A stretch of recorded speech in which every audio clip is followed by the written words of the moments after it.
for some reason, Sonia likes him in a different way. You know, I can't say that I don't like him. I know that we have enmity, and you know, we're in a kind of business where once something happens, you don't kind of get over it. So I haven't gotten over the fact that he's been trying to kill me, and I've been trying to kill him for so long. She wants me to, and I'm trying desperately to make her happy. She sees something in him that I don't particularly see. The dynamic between, you know, Bryce and me is always going to be, you know, contentious in a way. I think that Darius is trying very hard to see what Selma sees and to give her the air to make it possible that, you know, they're okay in a way.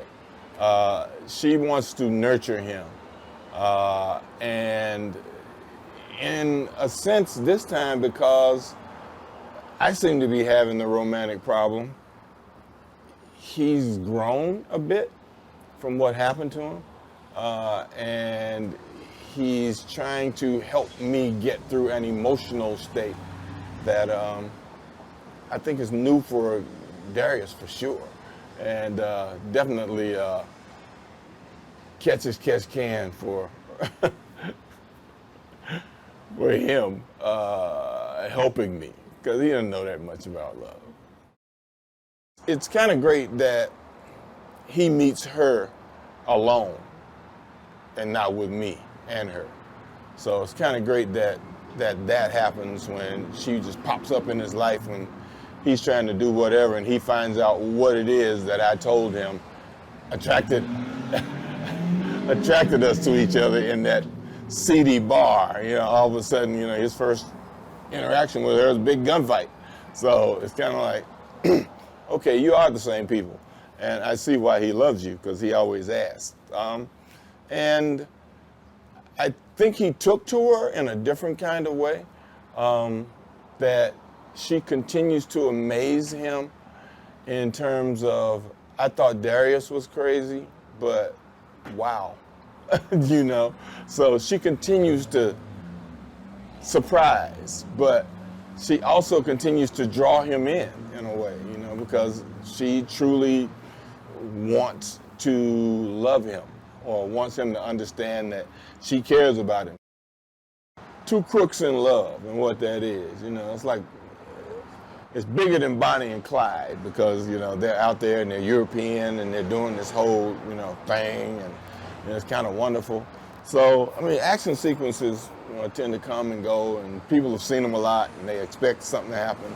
You watch this, you watch that, and people are constantly trying to find how to make a bigger, better set piece, you know. And I think, you know, that the moments that we can watch Selma and Sonia and Darius together, we had a big problem doing that on set too, calling her real name a lot. But seeing them together and the joy that those two people have being together and who they are and what those personalities mean, and the lengths that they'll go to stay together, you know, is the excitement for me of what happens. Ryan is one of the quickest actors I've worked with on his feet. You know, you throw something at him, he throws something right back at you. It might be from left field, but it fits in an odd kind of way, and it allows you to respond to him in a specific way. He almost sets you up for what he wants, you know, wants to happen. Very smart actor, really, really, you know, prepared when he shows up. And, you know, he gives it his all. He's a great guy to work with. I've known Selma for a long time. We just hadn't really worked together.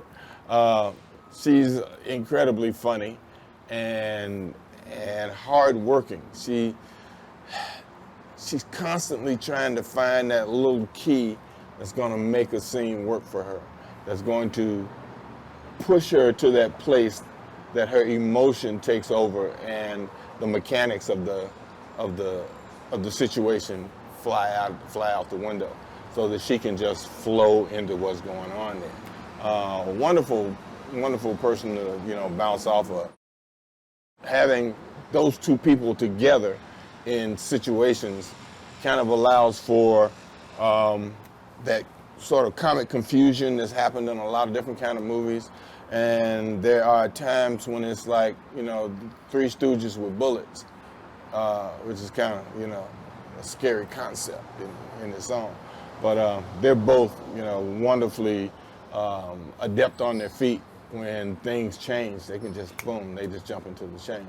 Or there's a discovery moment inside the scene that we hadn't discovered while we were rehearsing it. We can just continue to flow with it because it's such a good thing that happened in there. To have an opportunity to be in a film with him and to be sort of a foil in another kind of way, you know, it's great joy. You know, I watched him do so much stuff and respect his ability. And I always thought if I was in some, you know, movie with him, it was going to be like this serious kind of thing, because that's what he does, you know, boom. But to see him here, it's like, oh man, this is great. You know, it's kind of like I can use that and assess him in that way because of that respect and what's happening. And the fact that I found out all this stuff about his character in the movie kind of piles on that. You know, you kind of pile on that, oh, he's all that, he's all that, he's all that. To finally do something with Morgan, which is, like I said, once again, I always assumed that whatever I did with Morgan was going to be some kind of serious, you know, heavy kind of thing. And to end up here it's kind of great, just because I wanted to laugh with him and I wanted to smile with him, and it was a real opportunity to, you know, just look at each other and kind of laugh and go, how do we end up here? Look at, because I mean, we were out there pounding the pavement together, going to unemployment at a certain point in our lives and doing all this stuff. And, you know, he was off doing what he was doing and soaring and being God, and I was lucky enough to achieve what I've achieved. To finally come together at this point, you know, is a great kind of, wow, look where we are, you know, from our humble beginnings, you know, to be able to be in this place and work together. They genuinely connected with the characters the last time they saw it. And like I said, they wanted to see more of Selma. This time they will. And the connection between Ryan and I, you know, only gets better because, you know, the more time we spend together, the more we know about each other, the more we hate each other in a way that, you know, makes sense. And hopefully people will come in and buy into that again.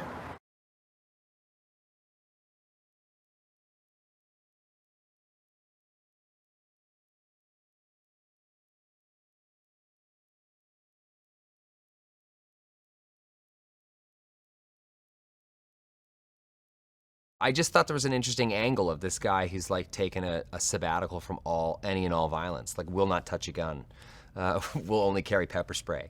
And there's something great about, you know, being in this kind of high octane action film where Sam's character is an assassin, so naturally he is carrying weapons and guns all the time, has no problem with it, you know, is just totally integrated into his personality, but my character's kind of at odds with it also. So I really enjoyed that aspect or that element of the movie, and you know, it's something I've been able to do in a few sort of larger scale action films lately, is that, you know, necessity is the mother of invention. So if you take away this idea that we step up to the plate in all sort of action sequences using guns as, you know, tools of violence, and instead we have to think outside the box and say, okay, like if you're going to do a big fight sequence and you're not going to use guns, what do? You know, and it stretches everybody. It makes everybody better. It makes me better, you know, so I love that. My character, Bryce, is sort of the kind of, you know, less, I guess, well, more violent, in the more violent world of like Neil Page and Del Griffith from Planes, Trains, and Automobiles. I'm this like exasperated straight man who's just had enough, and Sam kind of brings this mercurial, crazy element. And then Selma just like next levels that. So, we're really sort of filtering the narrative through the prism of Bryce's kind of viewpoint and experience of these two people who are literally made for each other. They're crazy. His crazy matches her crazy, and vice versa. So it really does bring it to a new level. I'm obsessed, and I love this cast. I mean, working with Sam is like this. I always think of me and Sam are sort of like kelp underwater. Like we kind of like move together in this great way with the current. And then when you add Salma into the mix, who I think just makes both of us better at what we do and really wakes us up each and every day. It was such a ball. It was just such a ball, every second of it. I know a lot of actors say that they miss their cast or miss their crew when they're leaving a set. I don't know if it's always genuine, but with this film, it really was. Like leaving that set and leaving those guys, and us all, head back to our normal lives. It took some adjustment because it was just such a beautiful experience to shoot with them. Salma, had just one of those kind of classic, came in, pilfered all the scenes in the first movie. She's the limited screen time she had, she just was such a fan favorite. So it was a no-brainer. I think it was one of those things where it's always important to listen to your movie when you're shooting it. So Salma really brought something to the table in the first movie that needed to be explored and exploited further. And I don't even think anyone really talked about it. It was just a given that she was going to be the headliner of the second film. Sam Jackson, he's not only a legend, but he's just an incredibly generous actor, and I have a really unique chemistry with him. And chemistry is something that I don't think that you can manufacture. It's either there or it's not. It's a weird thing, and when you have it with someone and you find it with someone, it's special because you're working with two people that know when to hit the brakes and know when to hit the gas, and it's this unspoken kind of code. And Sam is he's an incredibly adept improvisational actor as well, which is, for me, is always a bonus because that's where I come from. So working with him in that context is pretty awesome. And, and I just love him as a person. I just really love Sam. He really can kind of make a lot out of very little, and that's what you have to do in these kinds of action movies these days. So, and he's very good at listening to the movie, which I think is important, like understanding that you have a script and a blueprint and a direction in which you're going, but you also can sometimes pause, listen to your film, and pivot and change and move in other directions, and he's really good at that. And also just a good friend of mine. I still text with him this morning. He's just he's a good soul.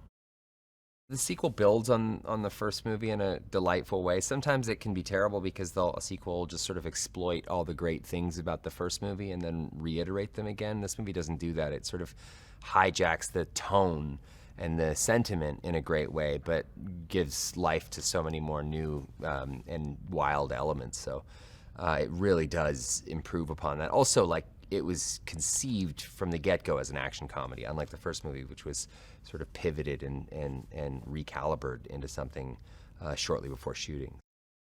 I just remember that it was mostly Salma and I that were soaking wet for half the movie. We were jumping in, oceans and rivers and streams and all kinds of stuff. I mean, the movie really covers a cross-European kind of adventure. So lots of stunts, lots of bumps, lots of bruises.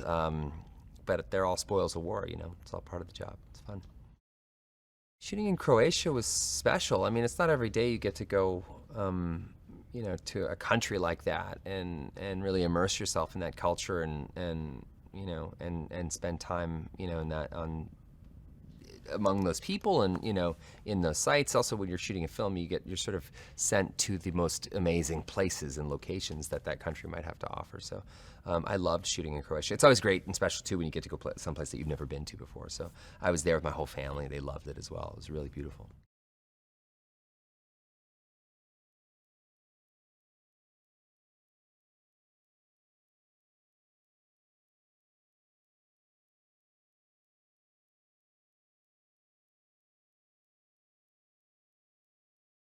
I like the possibility of doing comedy. I like the possibility also of doing villains, because villains are way more open than heroes. Heroes, have to behave in a very specific pattern of morality, and so they are trapped in there. And people love them, but they are very boring to play. But the bad guys can do literally anything. Anything, especially if the character is a sociopath, as this one is. You can just throw anything on the pot, and you can do any soup that you want with him. And that attracted me. And also the possibility of working again with Patrick, the director. He's a millionaire, kind of become a metaphor for anybody in Europe who is in disagreement with the European Union. And so what we do with it is just to put a magnifying glass on him and make him look a ridiculous right-wing, oppositor to practically anything.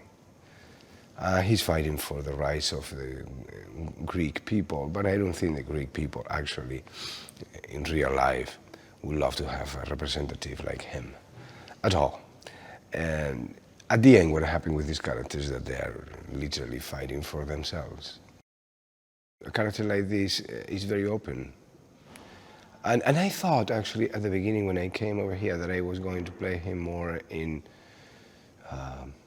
comedy. But then as I was just on the set, the character started getting really serious and threatening. And I just realized that if the villain in a movie is not threatening, you don't have a movie. You have to actually become really dangerous, or the audience actually want the good guys. They want the good guys to defeat him, and with all his complications. And the guy had a lot of power, a lot of money. He had an army practically playing for him. How are you going to defeat that?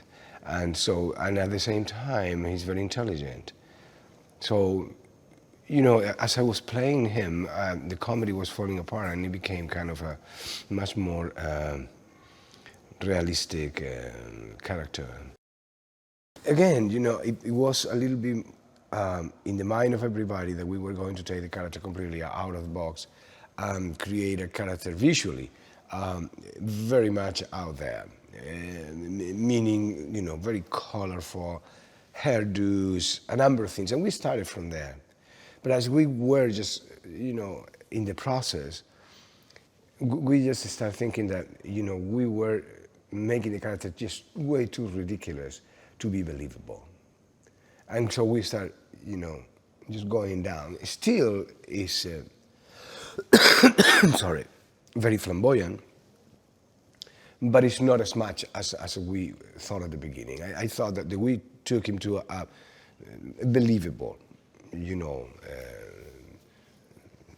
character that, though he's, very, into a very questionable fashion, by the way, but it's still, he's not completely crazy. I didn't have so much action to do. I did some in London. The boys shooting some weapons and, kicking and being kicked. I used to love those things when I was younger. Now I don't care for those things anymore, really. I mean, I do it, it's fun, but I prefer, a double to take the bidding. Nobody confessed that. I didn't do it. I mean, when I was younger, when I did Zorro or I did Desperado or movies like that, I really did a lot of my stunts. The only thing that I didn't do was the acrobatics. And I was not just, commercializing that. I just did it, and it was fun.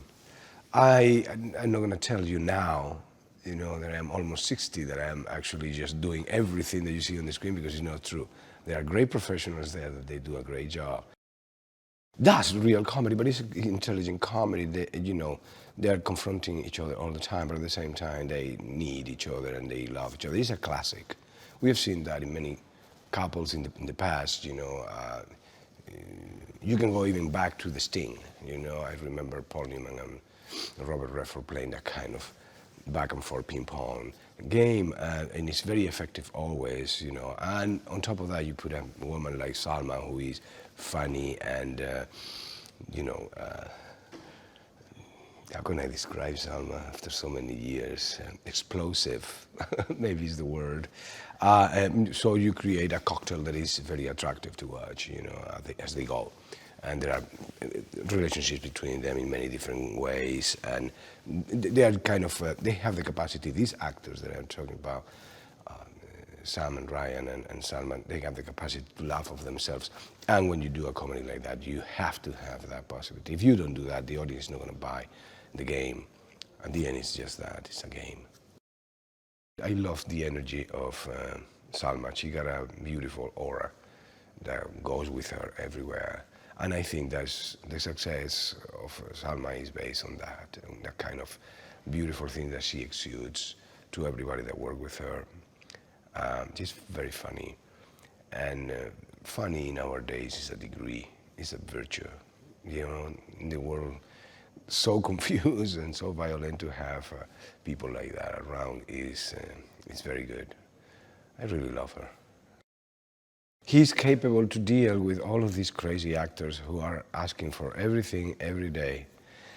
All of them are just want to change lines, but if they change those lines, they're going to affect the lines of another one. So he got to just put together all this mess every day. And he does very well. He's very patient, with all of us. It's understandable, everybody's trying to work in their character better. And so sometimes it's very complicated, just to put so many stars in the same, in the same table, and play with them and just obtain something that is actually worth for everyone and for the movie itself. So I think he plays that game beautifully, because I wouldn't like to be on his skin, actually. No, but he does well, very well.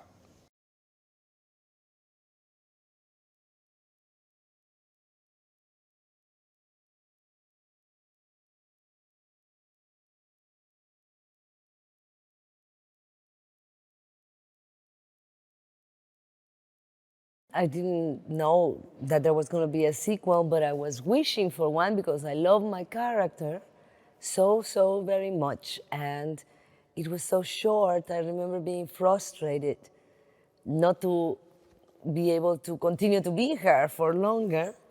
And I remember thinking, oh, I hope there's a sequel, and they called me back because I love Sonia so much. And so I was super excited when I found out that there was a sequel, that Sonia was back, and that now I have a very big role. So you get a lot of Sonia on this one. The proudest about creating this character is that she's crazy, but she's not randomly crazy. I was very specific about the choices. She's full of contradictions, but I kind of have my own Bible of how she thinks, and her contradictions make sense to me. And I think that it's very consistent.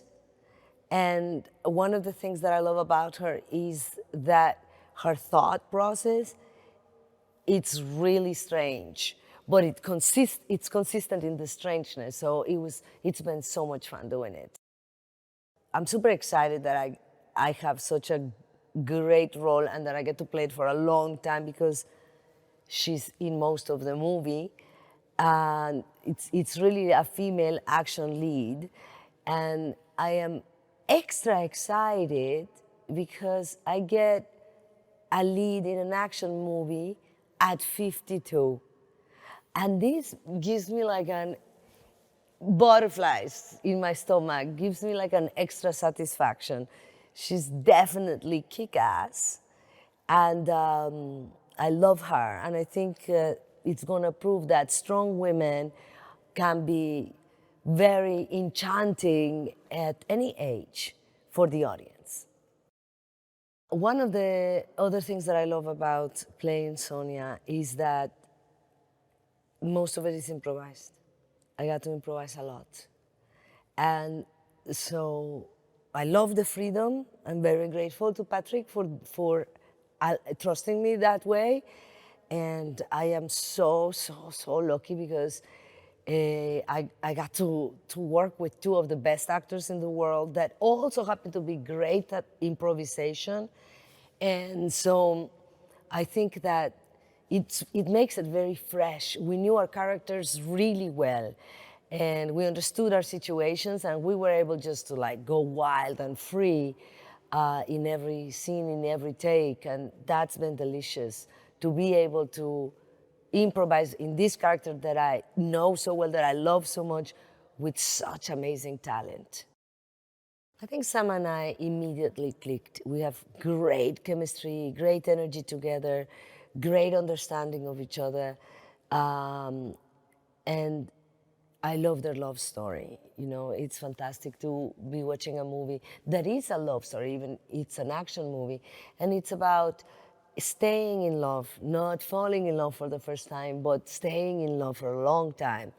And I find that refreshing also, a little bit more original than your average.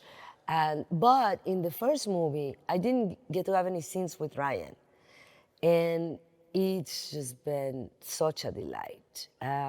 Like I said, we improvised a lot together. And I really found myself waking up really looking forward to the adventure of knowing what the heck we were going to do and say. And I have so much respect for his talent. And not to mention Sam, I mean, I've learned a lot from them, and I've learned a lot about me from working with them. I will forever have such a great memory of this movie because of them. It was very strange because in this movie, again, I go to a familiar set. It's the same director, Patrick, Sam, Ryan, and on top of it, I get Antonio. Yes, my 7th film with Antonio. So it really felt like a family. And of course, we've done so many films together, but our relationship in this one is completely different. But I feel so comfortable working with him, you know. We really get to just have fun and go with the flow and enjoy our time together.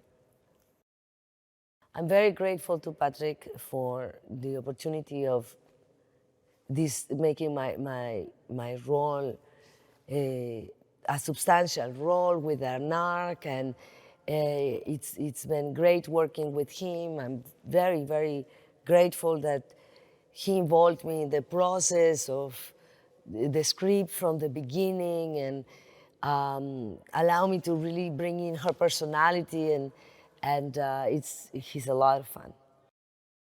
I think there's a lot more comedy in this one than the last one, a lot more.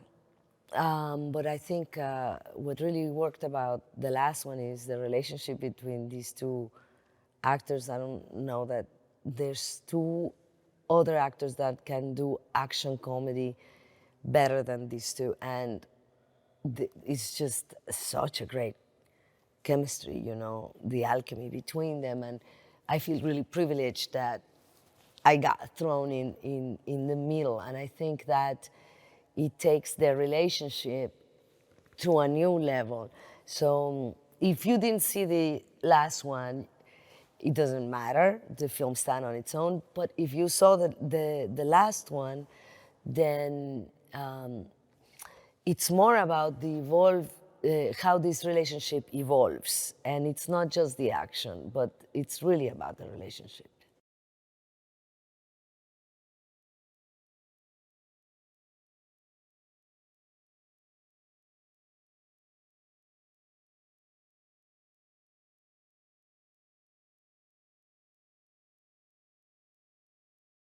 Sam Jackson, I've known for almost 40 years. We worked together in New York back when he was a kid, I was a little older. And we hadn't worked together since, and I like Sam a lot. I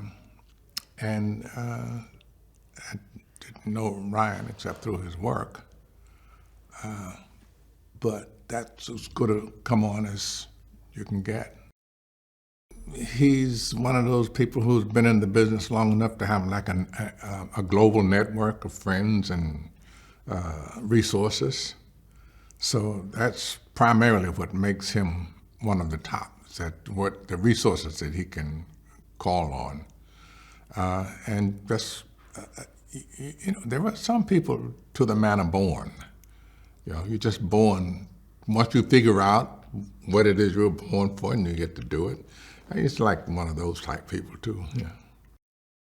He's totally believable. I've seen almost every movie he's made. He seems to make one every 6 months. So I can't say I've seen them all because I keep stumbling over ones that I didn't know he was in there.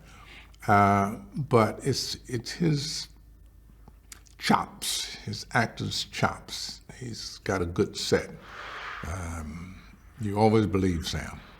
I don't care what kind of situation you see him in, it's never incongruent. Smooth, easygoing, very giving. I think the thing that sets really good actors apart is the ability to just give. When I was starting out, we had exercises in trust. And that's what giving requires. You trust who you're giving to. Obviously, he knows what he's doing, what he wants, and how to do it. He explains all the time about how he's going to make something fit, because I'm one of those who questions, wait a minute, why are we doing this, and he's really good at explaining that, well, this is what's going to happen in post, and I'm going to do this, and I'm going to shoot some more, fill this in, blah, blah, blah. It's one of those directors who is not secretive at all. He's telling you what he's doing and how he's going to accomplish it, and that's fun because that gives you this sense of collaboration when you know why you're doing things for a director.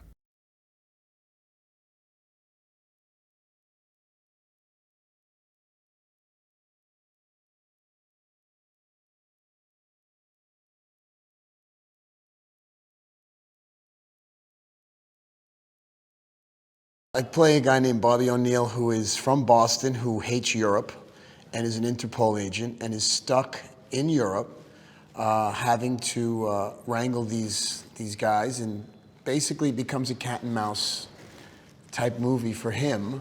And he's like a curmudgeon. He just really doesn't want to be there, and he'll do whatever he has to do to get out as fast as he can. And it's a lot of fun to play because I really play the straight guy to all the goofiness that happens around. So it's a fun role for me.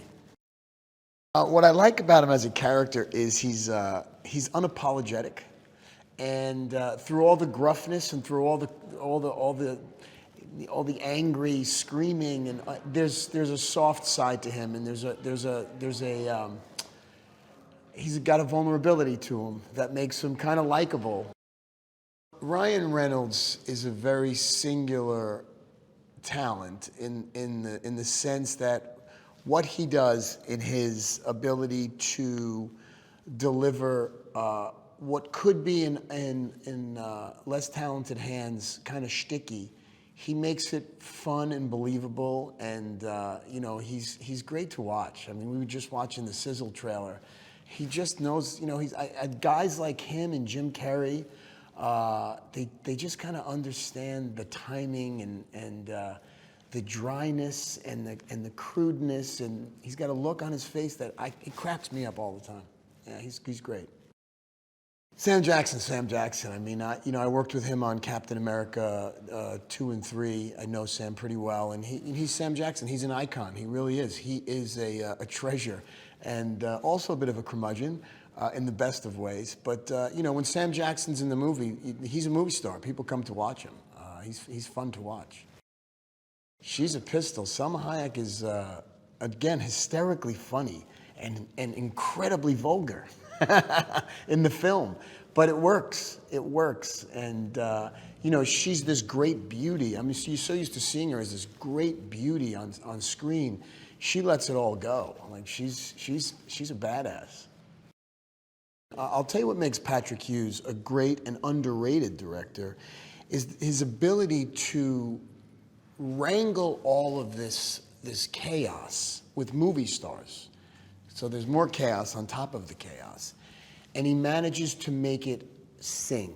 And his passion and his enthusiasm every day, I think maybe there's 4 or 5 guys in the business that can do what he does. And I think it's a bit undervalued because these are like funny comedies. They're slapsticky comedy action movies and, you know, a bit genre-ish. And so you don't get the credit that you deserve. These are incredibly hard movies to make.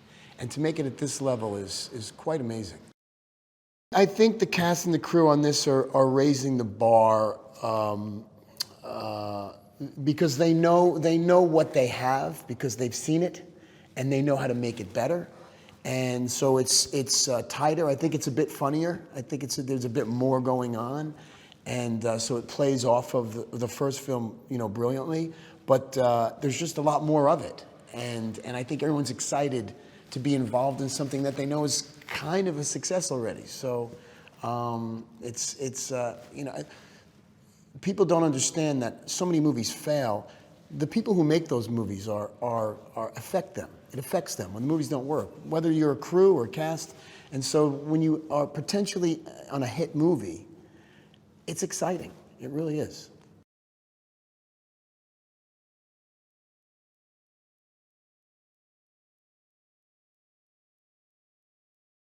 Action!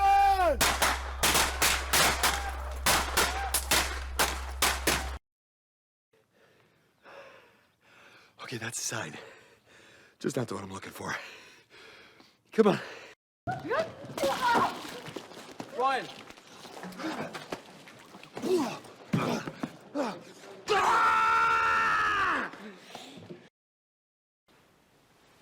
Oh, shit. What this is new. Okay.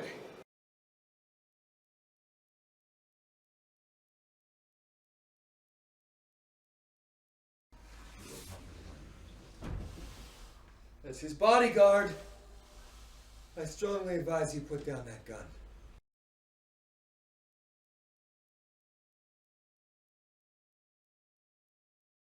From now on, I'm gonna be loose. I'm gonna be a badass, you know? Hey, we should do some coke. You would OD on baby aspirin and a diet soda. Ring, ring. Is there a Mr. Kincaid here?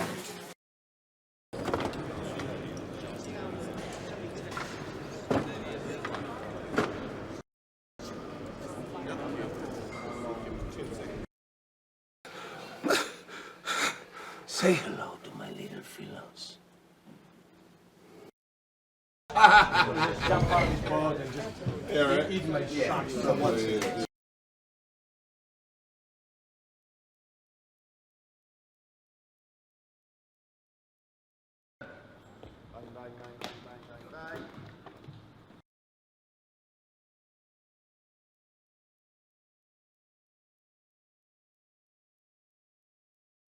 She had something in common with her husband.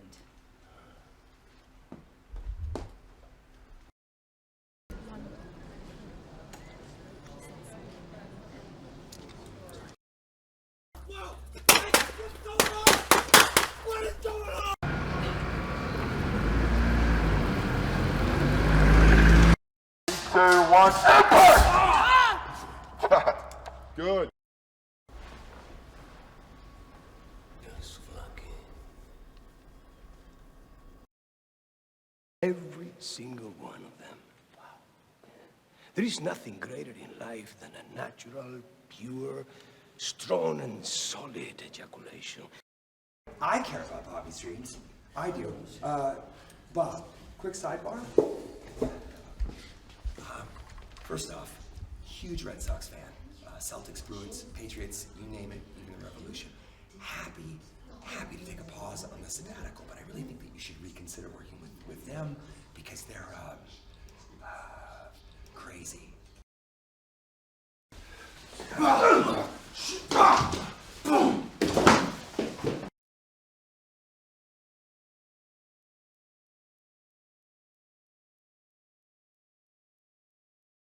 Pull back, drift back.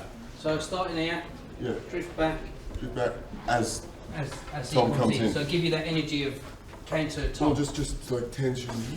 Yeah. And as he wipes, we cut, yeah? Okay. When you're looking out, I think play more this side than over here.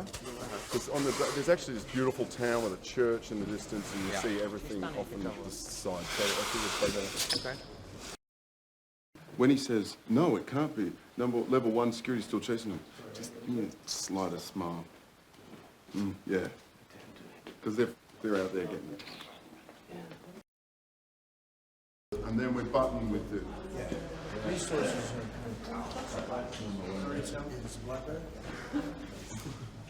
I like that one. Nothing wrong with BlackBerry.